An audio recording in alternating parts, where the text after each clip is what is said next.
Sveiki, jūs randatės su manim kartu Mykolo Žilinsko galerijoje ir šita galerija jau kurį laiką yra uždaryta pagal savo standartinę funkciją, bet joje veiksmas vyksta. Ir ne vien muziejų pelės laksto pirmin atgal, bet laksto ir garsistai, apšvietėjai ir visų kitų galų technikai, kurie ir turbūt stovi už kiekvieno gero abrikoso sukūrimo.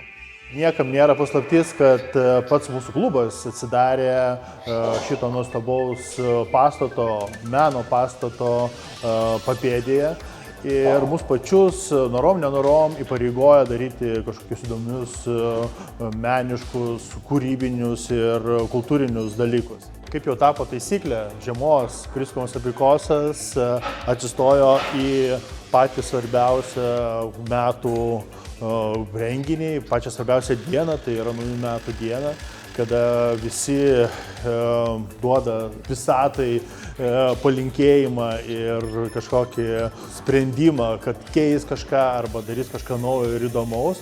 Taip ir abrikosas šis įgauna naują posūkį ir atidaro kažką tai naujo. Tai 31 dieną, gruodžio mėnesio, mes ne vien padarysime gerą renginį, bet tuo pat metu išbandysime naujas galerijos erdves, kurios, išduosiu paslaptį, turės savo naują gyvenimą.